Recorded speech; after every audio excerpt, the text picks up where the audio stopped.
fourth sector work as well. So cloud and cloud adoption in the regulated environment, always some challenging fun. So let's make a start. If I can, oh, come on. Right. So what are we going to be looking at today? So I want to help everybody to understand, well, what do we actually mean by cloud?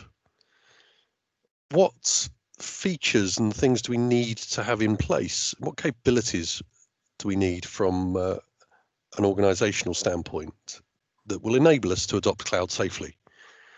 What are the regulatory challenges, and how difficult, based on the information types, is it to secure the cloud? And then some things to consider when you're actually evaluating cloud providers. And of course, as always, we'll have some final thoughts from me as well. I find it helps to equate the cloud to something that people that everybody understands.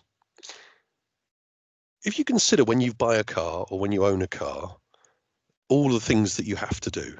So if you own your own garage and you own your own car, it's the equivalent of a fully owned data center with everything inside it being yours.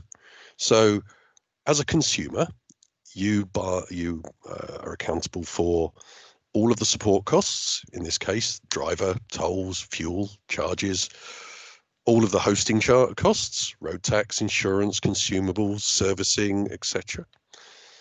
And then in the hardware, the infrastructure, you've got depreciation, you've got the car, you've got the garaging as well. In the next part, well, actually, you don't own your own garage, you rent the garage. That's private hosting or private cloud. Why would I own a data center? I can actually put it in the private cloud. So in this case, I still own and I'm still accountable for all of the costs and all of the things that are to do with the car. So, tolls, fuel, parking charges, road tax, etc., etc. But as we move away from ownership, if I lease the car, the driver tolls, fuel, parking charges. I'm still accountable for the road tax. I'm still accountable for the insurance. I still have to replace wipers, tires, and everything else. So you can see that the actual burden on me as a consumer is moving further and further away. If I hire a car, well, that's even better because I don't have to worry about road tax or insurance. That's provided to me by the hire company. If I look at servicing, depreciation, again, nothing I have to worry about. When I'm driving the car, I do have parking charges, I do have fuel, I do have tolls, I do have, and I have to be the driver. Finally, let's move into software as a service. Well, as a software as a service, it's like being in a taxi. I don't get much choice. I can't stipulate what car I'm going to get or what the CC is or anything about that, but it will get me from A to B. And it'll get me there in relative comfort, depending on what I'm going to pay. So I don't actually have to pay for I'm not accountable for anything, including driving the car.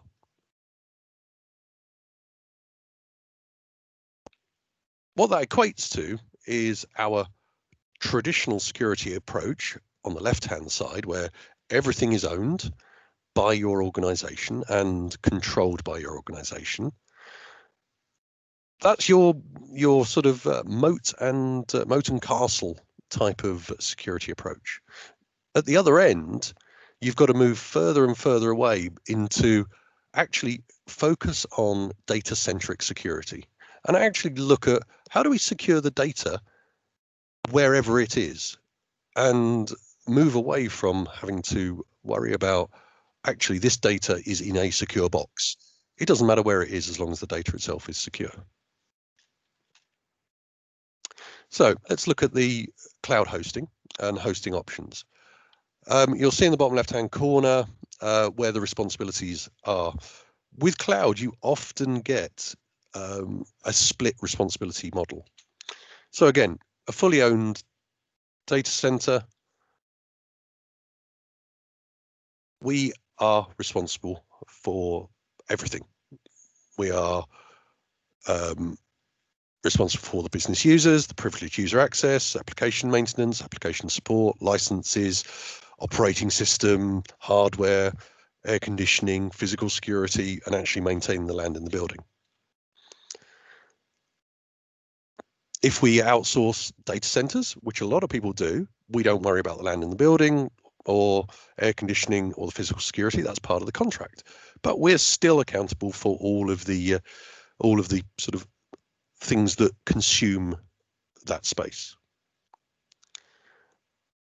Depending on your private cloud offering, you can, in the mid-tier, have mixed responsibility. So hardware, operating system support and maintenance can be provided to you by your hosting provider, or it might be you've bought it, installed it into their data center, or it might be fully supported by them. But again, we still have to look after the applications. We're still accountable for the licenses and the user base. A virtual private cloud, well, again, the actual application is pushed further and further down into this shared responsibility model, but users are still down to us as a business. And in the public cloud, to be honest, we get very, very little say about anything. The only thing that we care about are the privileged user access and business users. And that is pretty much it. So that is the equivalent of software as a service, and you get what you get given. Now, cloud and tenancy always is a confusing set of terminology. So I decided to do, there's a couple of hierarchies that will help you visualize what we're talking about. So if you think about in a public cloud, AWS, Azure, Office 365, Google, G Cloud, you have a single tenancy and you have a multiple tenancy. Single tenancy means that all of the resources are allocated to you, and I'll come on to what the differences are a little bit later. Infrastructure as a service, virtual private cloud. Platform as a service, software as a service. Your data is not mixed with anybody else's data.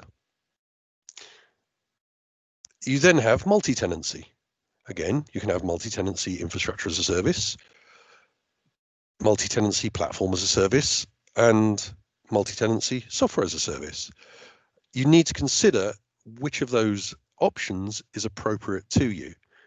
In the event of compromise, where does the data go and what is the option?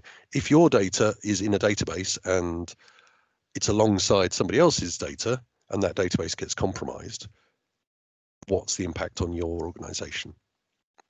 And then private tenancy by its very nature is a single tenancy. It's yours. But again, you can still have infrastructure as a service, you can still have platform as a service, and you can still have software as a service within your own private data center. Slightly different way of looking at it. Public cloud infrastructure as a service has two flavors, virtual private and a public. Platform as a service, single tenancy, multi-tenancy, and software as a service, single tenancy, multi-tenancy. I put these in because it helps your thought processes.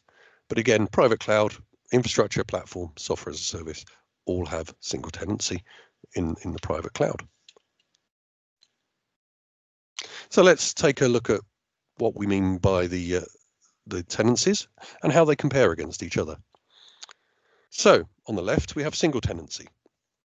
Single tenancy, the only thing that is Shared is the service layer. The service layer is effectively the hypervisor. It's the orchestration layer that spins up your machines, spins up your microservices, and allows you to sort of do what it is you need to do. Now, whether it's single tenancy or multi-tenancy, it is a shared service layer and is an area of attack and an area of concern. Your network on a single tenancy is not shared. It tends to be a private network once you get past the service layer. You can do pretty much what you like to it. It's fully customizable, and you can configure it to your own requirements. Because it's single tenancy, the resources are allocated to you. They stay with you at all times. So you don't get the resource impacts, or you're less likely to get resource impacts. Not always true. Bad neighbors. If you're on a shared infrastructure, a shared web server, and that web server is serving, I don't know, your website, and it is serving another website that might be, I don't know, the Animal Liberation Front, and the Animal Liberation Front decides to get attacked by some hacktivists, your website might get taken down as part of that denial of service. Access management to the console is highly configurable in single tenancy, and your connectivity tends to be dedicated. We look in multi-tenancy. Again, the service layer is shared. Typically, it's across the public network, or at least shared network be in the background. You're not allowed to change what that service does. If you go onto Office 365, you can change the colors of your tenant, you can turn services on and off, but can you fundamentally change what Office 365 does? Absolutely not. Microsoft would get very upset if you tried. Again, resource impacts. Cloud providers use something called thin provisioning. Now, what that actually means is that if you've got a 1 terabyte hard drive and you have 3 customers all needing 500 gig each across 3 machines, what they will do is they will allocate 1.5 terabytes of space on that hard drive, because most of the time a customer doesn't actually need 0.5 terabyte. They just want 0.5 terabyte straight off. However, they'll spot, excuse me, they'll work through and go, oh, that customer's getting a bit close to their 500 gig. I'll move them onto another spindle or another area of the disk. If that happens too quickly, so 3 customers all suddenly go, oh, I need all 500 gig now, physically there isn't enough space behind it, so you can get resource impacts like that. Higher likelihood of bad neighbors, as I've already said. You're sharing the infrastructure with potentially other people that may not have the same security habits that you do. Management consoles tend to be public facing, and as with all these things, I would actually recommend, if you are using a multi-tenancy, in fact, or single tenancy, always protect authentication on your management console with multi-factor. And again, your connectivity is often shared, so you could end up with, again, resource contention if it's the same pipe, and you've got a high bandwidth utilization versus your utilization, you could end up being knocked out or knocked off the internet. So let's have a look at our regulators. I would say this is focused on particularly insurance. However, for banking, you can substitute SIS-8 instead of SIS-13. Our regulators across the top are the Data Protection Act, or Data Protection Office, and GDPR, Financial Conduct Authority, the SIS-C, I never can remember what SIS-C actually stands for, regulations, and PCI DSS. The FCA have some fairly good guidance around what is and what isn't accountable and where the applicability is. GDPR, obviously, anything that is personally identifiable. So HR data, marketing information relating to prospects, basic customer information, customer account information. If you're storing credit cards, you have PCI DSS to worry about. Financial information, again, FCA, PRA, and SIS 13 applies. Other types of information, technical policies, and I mean internal policies, commercial contracts, test data, most of the regulators have no real interest in that.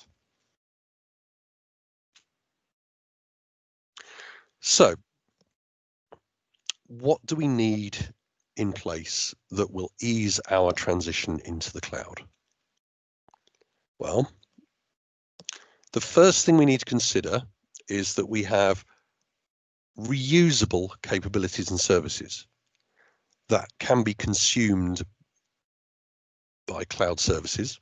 So authentication, authorization, security logging and monitoring, service logging and monitoring, management console protection. They're shared services. They're independent of your cloud. So those are the sorts of things you need to get in place to start with. You need to think about how your service delivery operating and recharge model is going to work. If we go back to the original models, at one end of the scale, you owned everything. You were in control of whether the piece of hardware was replaced after 3 years, or, as one of my CIOs used to like to say, we will sweat that asset until it dies, whether you keep it for 5 years or 10 years. And organizations can do that. In the public cloud or even private cloud, you do not get the option. You do not get the option of when they're going to upgrade you. They give you some flexibility, but they don't give you the option because they have a service to provide. And again, one end of the scale is very capital oriented.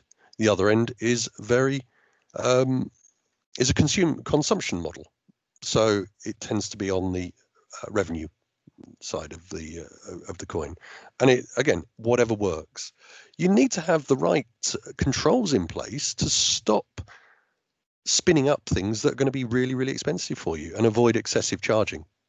Suddenly a developer decides they want a half a petabyte of storage with 512 8-core CPUs. That's going to cost you a lot of money if they leave it running.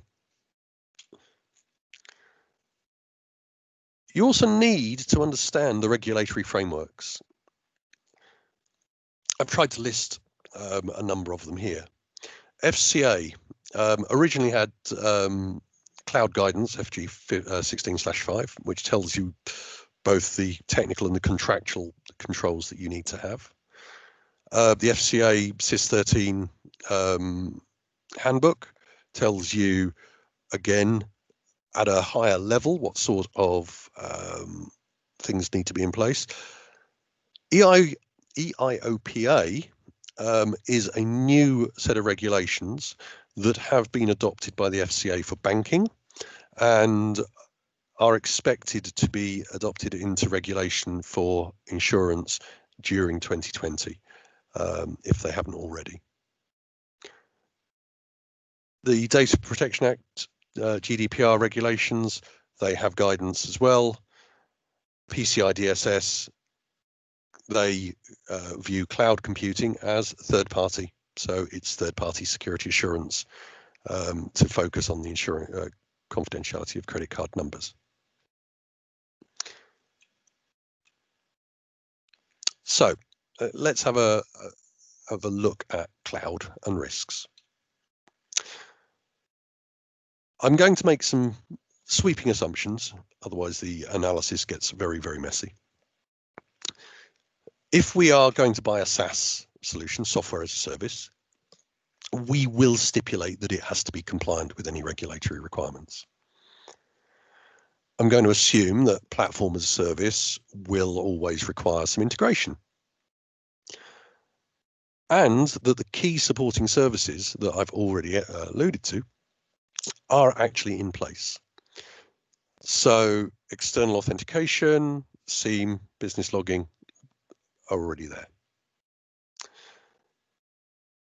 I've also looked at how I'm going to rate the cloud adoption or the complexity. So cost, not a lot. 100,000, 500,000, 500,000 to a million, greater than a million. These are based on a small to medium-sized organisation. 6 months, 6 to 9 months, 9 to 12 months, greater than 12 months in elapsed time. How much effort? Month 3 to 6, 6 to 9, greater than 9, and then how much regulatory involvement is likely to be required.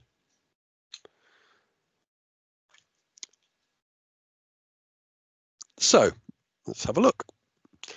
Well, the information types, as you can see, clearly impact how complex it is to move into the cloud. If you have a high level of customer information and policy information, suddenly the data protection office is likely to be interested in what you're doing. The DPA, GDPR, FCA, for policy claims quote data, they're interested because if infrastructure as a service or platform as a service goes down, there is a material impact on your customer and your ability to transact. Credit card data, the 16-digit PAN, as it's called, PCI DSS. Actually, it gets easier to comply with PCI DSS as an organization the more control you give to a third party, because it's for them to prove the PCI DSS compliance from an infrastructure perspective, and for you to show that you're handling credit cards correctly from a process perspective.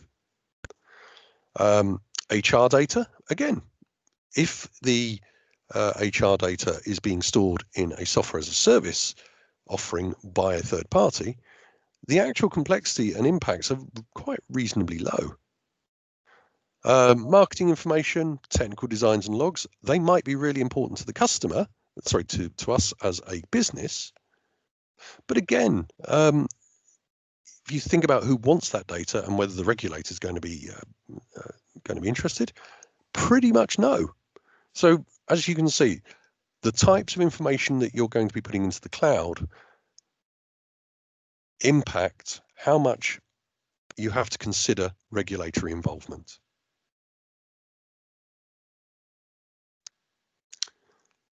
So there are a few things in my mind that we need to consider when you're adopting cloud. If you're looking at a cloud provider, whether it be infrastructure as a service, platform as a service, or software as a service, what authentication models do you have? Does it support single sign-on? Does it support reduced sign-on? If it does support single sign-on, does it integrate with your single sign-on provider? Are you able to protect it with multi-factor authentication or any other type of authentication approach? What level of authorization models are supported within that service? I've used a number of services where basically you have 2 levels of authorization. You either have administrator or you have user, and that's it. A certain collaboration platform is very, very much like that. Now that's appropriate for a collaboration platform, but is that appropriate in a financial management system or a credit card system, or where you want to be able to track your workflows and ensure segregation of duties? Absolutely not. So you need to dig into what authorization models are actually available to you and how are they implemented. Where does the authorization come from? Is it internal to the application? Is it external to the application? Is it via assertions from the from outside? Can the service that you're consuming integrate into the security logging? And if it can it actually give you the level of granularity in the records that you need? So for instance, if an administrator logs in and elevates somebody else's privileges and then logs out and then logs into that account and does something and then logs out again and then logs in again as the administrator and puts the privileges back down, do you have the granularity of audit logs to actually show that? Something that this next one is something that a lot of people make some very, very poor assumptions over. Disaster recovery and service continuity. Now, disaster recovery is about if that cloud service goes down, how can we carry on? How can we bring it back up? Now, cloud services, by their very nature, are highly resilient. They have multiple jurisdictions. They move around. The cloud workload can move around. So the actual likelihood of going into disaster recovery is pretty low. However, disaster recovery is not just about infrastructure. It's about the data. How do you back up your data? If somebody goes in and actually deletes all of your data or corrupts all of your data, is there a backup? These are things you need to consider. Service continuity as well. Is your data, is your service going to move around, and is the application written in a way that supports service continuity? The next one, cryptographic encryption. Is it capable? Where are the keys? Where's your encryption data going to be held? Is the encryption keys held next to the data that you're protecting? Because if it is, then you'll support and you get a compromise of the service layer. They can gain access to both your cryptographic material and the keys, and therefore they can get access to your data. Geographies. We are part of the EU for the moment, and we have to be very clear on where our data is being held and whether it could get impacted by a foreign power, or could it actually get impacted by legal regulatory impacts in another jurisdiction. So for instance, if you started hosting your data in China, could the Chinese secret police go in and actually impound the server that your data is running on? The other thing that you need to consider, subcontractors, supply chain. A lot of software as a service vendors now do not actually host their own software as a service. They are a wrapper around the application part of the stack. They subcontract the hosting element to the likes of Google, Amazon, and Microsoft. The other elements that we need to look at, contractual. Cloud service agreements. Can we go in and audit? Will a service provider give you any right to audit to prove that they are going to abide by your security requirements? With the large providers, the likes of Amazon, Google, and Azure, Microsoft, No, they absolutely won't. So you need to consider, how do you do security validation? How do you do penetration testing? How do you do all of the stuff that was in your gift previously? And finally, and this is in every piece of guidance that I put up on a previous slide, how the hell do you get out of the agreement when it ends? And what is the cost? FCA guidance, EIOPA guidance, DP guidance all say when you go into an agreement, you need to consider your exit strategy before you actually sign the deal. So let's look at, some of my recommendations on the journey. Well, I've talked about this before, but you need to identify and agree and get funded a common baseline set of controls for all cloud offerings and how and get them implemented. Identify and agree specific controls for common combinations of regulatory requirements and the service offerings. So do the analysis up front.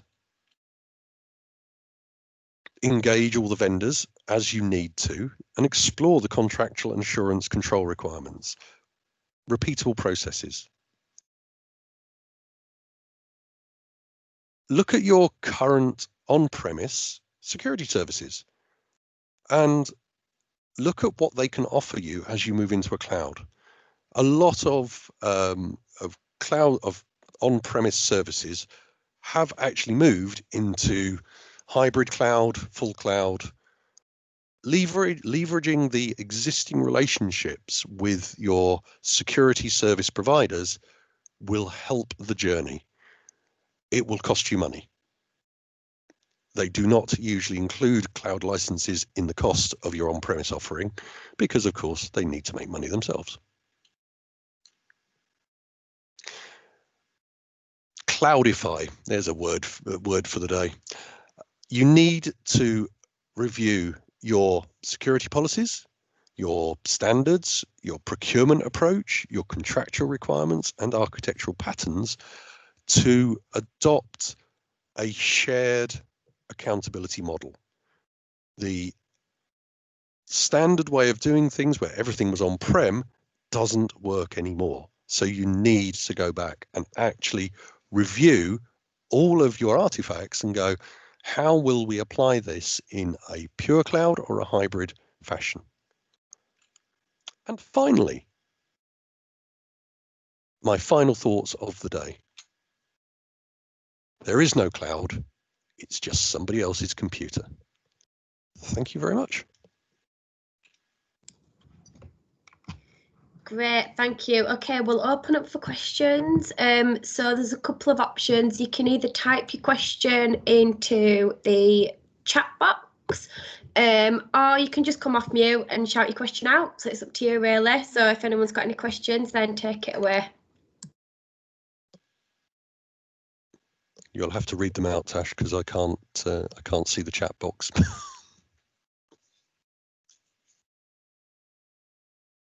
There's none just yet.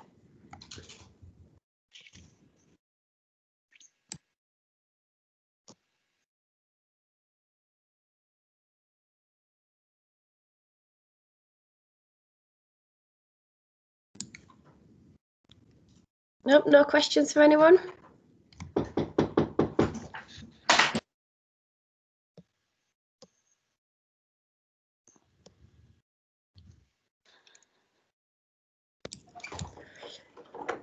So we've not got a question, but a comment, Richard. So yep. I really appreciate the presentation. Very informative. Thank you. Thank you very much. We do have a question that's come through. Where is the availability domain located? I'm not sure I understand the question. Okay, so whoever asked the question, would you be able to just give us a bit more detail? You can type it again into the chat box.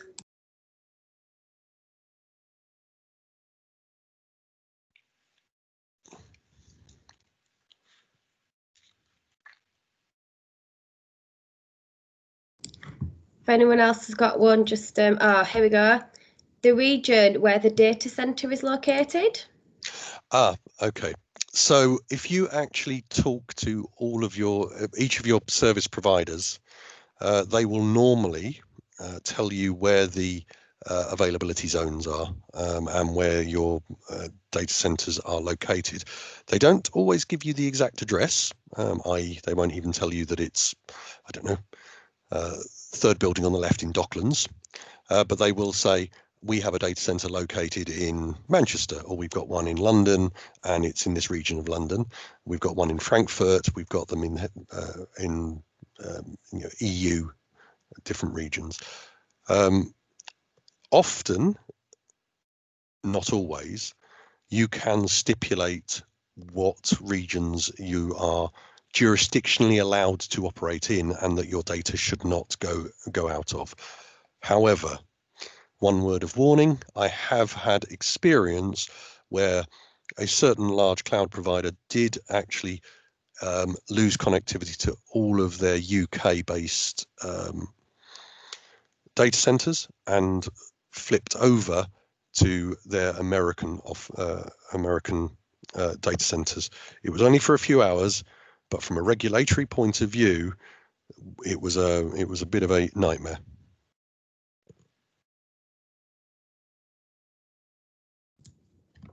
Okay, thanks for that. Another comment, not a question, but great presentation. Thank you. That's really nice. We do have another question.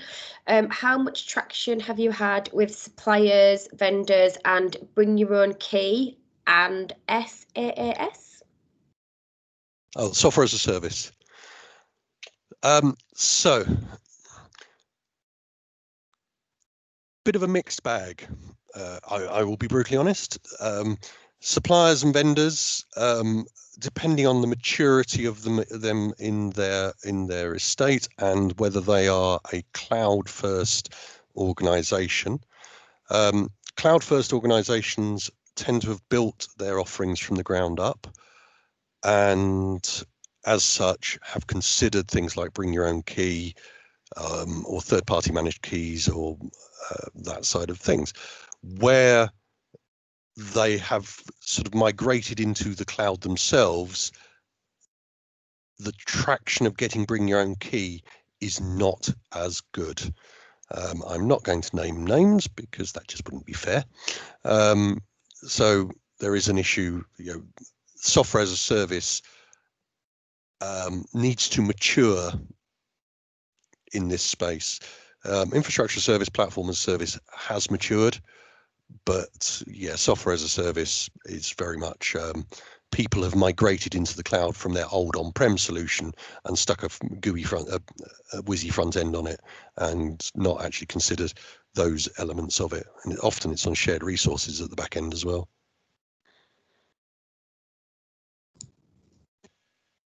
Okay, thank you very much. We haven't had any more questions come through on the chat at the moment.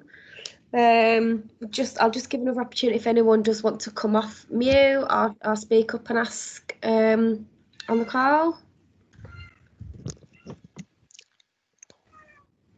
We've got a couple more comments coming through on the chat, so I'll just read those out. So in answer, just a response to your previous answer, Richard, they've just said thank you. We've had similar experience. It's getting more and more traction each week, though. Yes, definitely. And then another question, is private cloud more expensive than public cloud?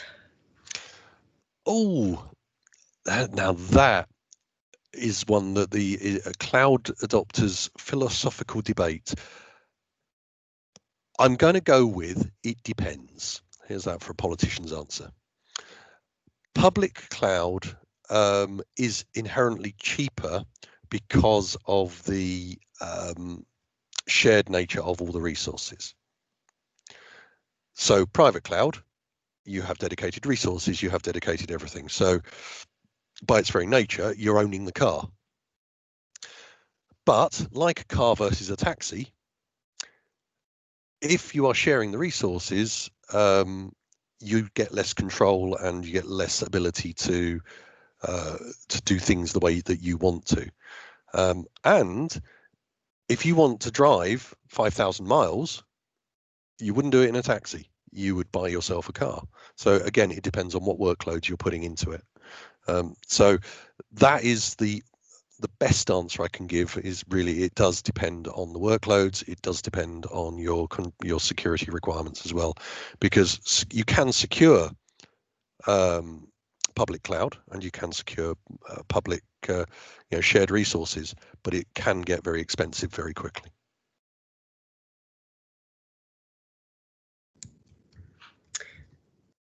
Okay, yeah, thank you for that.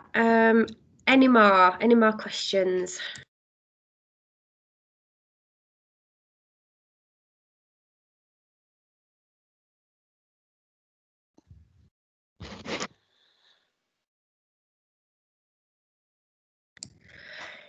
Okay, we don't have any more. We don't have any new questions on the chat.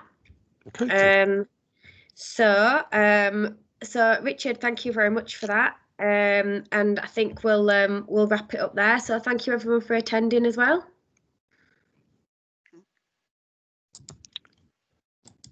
Yep.